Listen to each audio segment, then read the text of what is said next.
Kalau penagihan, kami punya kode etik.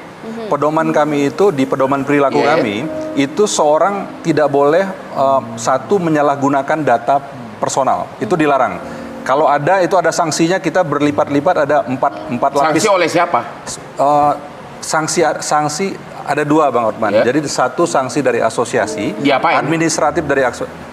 Pertama bisa teguran tertulis, kemudian kita publikasikan di masyarakat dan laporkan ke OJK. Jadi menurut Bapak, yang terdaftar di OJK itu nagihnya semua dengan sopan santun? Sudah, kita juga ada sertifikasi. Perdata pun kalau nggak bisa bayar nggak ada sanksinya kan? Nggak ada sanksinya, bisa dibatalkan perjanjian. Itu undo and paid atau misbreak part of the harden. Iya. Dibatalkan, Itu bunga masa akan batak diturunkan sesuai undang-undang. Jadi bunganya tidak Jadi mungkin jadi kalau 500%. perdata, walaupun digugat dihukum, kalau lu nggak punya harta lagi nggak Ya apa-apa, udah, nggak bisa. tenang aja. Jadi kalau dia punya hak untuk menagih itu cara hukum hanya gugat di pengadilan. Nah, sekarang kalau pakai doc letter, pakai ancaman, itu pidana. Sekali lagi. Assalamualaikum, ketemu lagi nih sama saya Ian di channel Tell the Truth. Nah teman-teman, kesempatan kali ini saya mau bahas masalah pinjol dengan judul atau tema pinjol teroris asli yang paling kejam. Kenapa tuh paling kejam? Mereka nggak pandang bulu, mereka nggak peduli siapa yang jadi nasabah mereka, siapa yang jadi debitur mereka. Semuanya mereka press, semuanya mereka tekan, semuanya mereka intimidasi. Mau itu pinjol resmi, apalagi pinjol ilegal. Mungkin teman-teman udah lihat tadi sekelumit bukti dari penagihan mereka, cara mereka melakukan tekanan dan intimidasi ke nasabahnya gitu. Dan teman-teman juga udah lihat kan bahwa apa yang mereka lakukan sebetulnya telah menyalahi aturan hukum. Tadi ketua AFPI bilang semuanya sudah disertifikasi dan dilarang keras membocorkan data nasabah. Sekarang logikanya gini, kalau mereka meminta kontak darurat untuk melakukan penagihan, apa ya itu tidak membocorkan data nasabah? Fine kalau enggak. Gimana kejadiannya kalau kontak darurat disuruh melakukan atau membantu penagihan dengan cara menyebarkan data debitur, memberikan informasi mengenai seorang nasabah ke keluarganya. Ini loh, keluarga si Anu, si A, si B, si C lagi punya utang. Tolong bantu bayarin. Apa itu nggak nyebarin data namanya? Nyebarin data secara halus itu namanya. Nah, dari sudut pandang hukum lain, teman-teman juga bisa lihat tadi apa kata pakar hukum Pak Asep. Kemudian Pak Asep bilang mereka boleh nagih gitu kan. Tapi kalau caranya kasar, itu urusannya pidana, bukan lagi perdata. Nah, buat teman-teman jangan takut lawan mereka apa kata Bang Hotman tadi. Betul itu, betul banget. Nah, kemudian kenapa saya bilang pinjol di sini itu teroris? Kaitannya begini, apa sih yang dilakukan oleh teroris? Menyebarkan teror, ancaman. Tapi kalau teroris di dunia nyata, mereka melakukan sesuatu itu dengan sungguh-sungguh. Ketika mereka meledakkan bom, ya mereka ledakin tanpa sepengetahuan oleh orang lain, tanpa diketahui oleh orang lain. Tapi kalau DC, Pak, besok kami datang ke tempat Bapak jam sekian. Coba teman-teman bayangin, kalau mereka ngasih tahu duluan mereka mau datang, apa nggak kabur tuh debitur? Apa nggak ada jeda waktu debitur untuk meloloskan diri, lari dari tanggung jawab? Ya enggak sih? Kalau buat saya mah nggak banget lah. Justru kalau memang mereka ingin melakukan penagihan dan dalam tanda kutip nih, bukan gertak sambel, nggak pakai ngabarin mereka udah datang loh. Saya udah ngalamin itu kok 2 kali. Mereka datang tapi sopan dan saya pun bersikap sopan. Mereka orang tersebut bertamu seperti teman-teman lihat di video saya yang lain, Ya itulah DC-nya. Dan kali ini saya bahas desk collection dari pihak aplikasi yang sama, OKP2P namanya.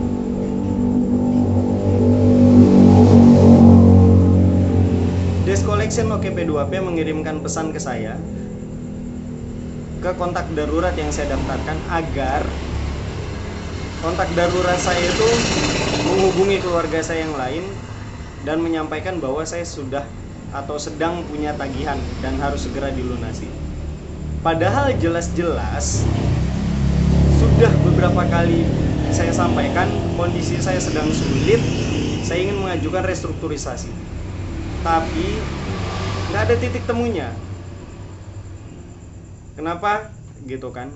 Karena kemampuan ekonomi saya, kemampuan finansial saya, kemampuan saya untuk membayar jauh lebih kecil besarannya dari apa yang mereka minta. Nggak nemu akhirnya, nggak ada ujungnya. Nah, penderitaan ini mungkin teman-teman juga alamin, buat teman-teman yang memang masih punya niat baik buat saya. Tapi yang mau saya garis bawahi begini, dalam regulasi hutang piutang, sepenggal pengetahuan saya, nggak ada ceritanya kontak darurat dihubungi, apalagi oleh perbankan offline, yang jelas-jelas sudah ada payung hukumnya, undang-undang ekonomi, undang-undang perbankan. Lah kalau undang-undang ekonomi digital itu kan belum ada. Sementara para pinjol ini wadahnya, payung hukumnya hanya dari peraturan yang dikeluarkan oleh OJK. Jangan salah, kalau AFPI itu hanya organisasi wadah pinjol yang menyampaikan nanti aspirasi ke OJK mengenai negosiasi dan lain sebagainya, mengenai pembahasan klausul-klausul perjanjian kerjasamanya gitu kan, regulasi yang nanti ditetapkan melalui AFPI ke OJK. Nah kemudian begini, kalau undang-undang ekonomi digital belum ada, kemudian mereka melakukan penagihan yang sebegitu ekstrim, apa ya namanya, bukan teroris, apa yang mereka namanya bukan hantu gitu. Mereka bilang, Pak nanti digugat di pengadilan, Ibu nanti Ibu bisa digugat di pengadilan. Go ahead, kalau memang kita nggak mampu. Ngapain kita maksain diri, kita harus jual aset yang telah lama kita kumpulkan, apalagi hutangnya tidak seberapa. Iya kalau punya aset, tapi ternyata kalau aset orang lain yang kita jual, warisan orang tua misal, rumah orang tua, mau gimana? Gak selesai teman-teman, masalah ini gak selesai. Solusi terbaik mengatasi teroris berkedok ekonomi digital ini adalah hadapi mereka, jelaskan sama mereka semua kondisi kita seperti apa. Mereka harus memahami, mereka harus tunduk, mereka harus lihat, mereka harus manut dengan kondisi kita. Bukan kita yang harus ngertiin mereka. Toh, pinjaman online ini mayoritas 98% itu tidak melakukan survei atau kunjungan ke rumah, terkecuali beberapa aplikasi, dan itu pun hanya layanan UMKM. Karena mereka perlu data mengenai banyak hal ya, mengenai kestabilan usaha, arus keuangan si pelaku usaha dan lain sebagainya, gitu loh. Di sini kan aneh. Kalau seandainya mereka melakukan survei sejak awal, kemudian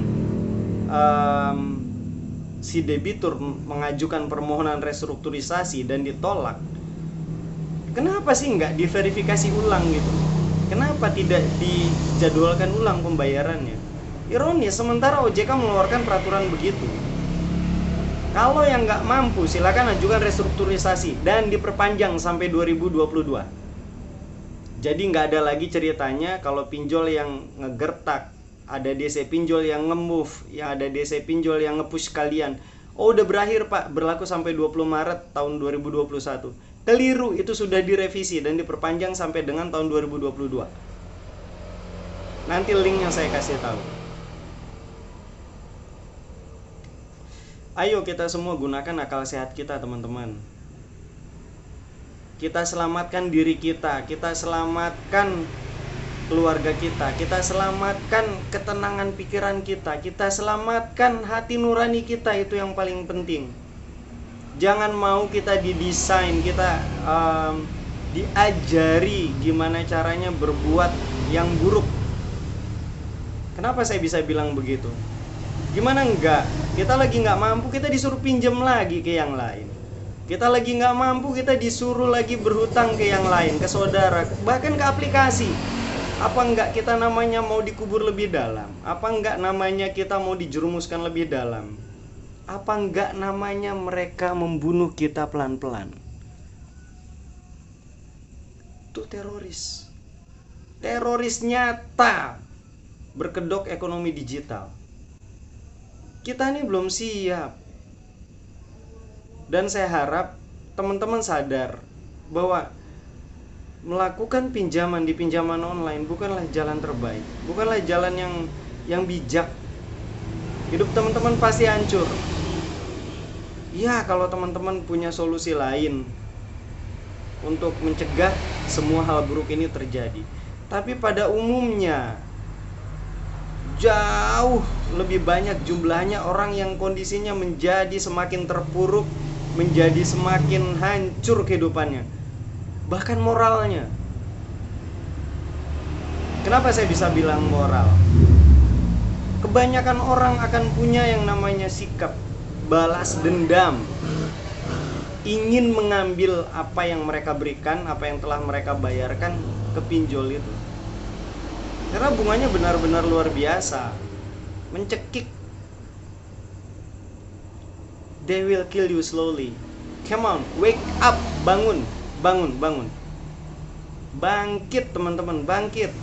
Jangan kalian putus asa, jangan kalian hancur mental kalian itu gara-gara tekanan, intimidasi, teror dari DC. Tenangkan pikiran kalian, gitu kan.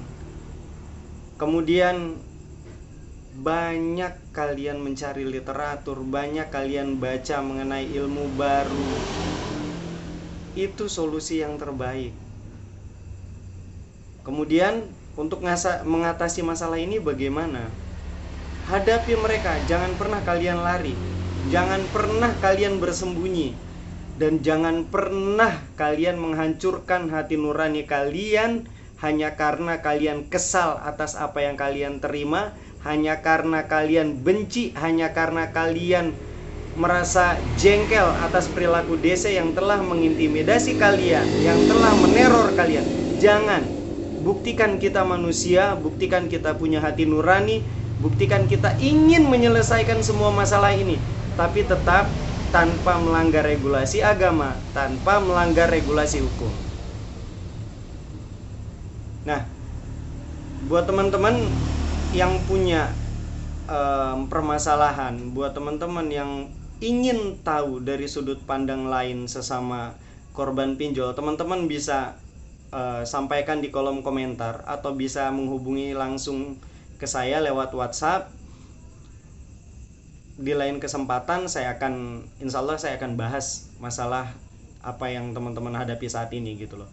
Nah, kiranya cukup dulu apa yang saya sampaikan. Mudah-mudahan di lain kesempatan saya bisa memberi wawasan baru, memberi inspirasi baru buat kalian. Nah, kalau kalian suka apa yang saya sampaikan, jangan lupa subscribe, like, comment, and share ya. See you in the next videos. Don't forget always tell the truth. See ya.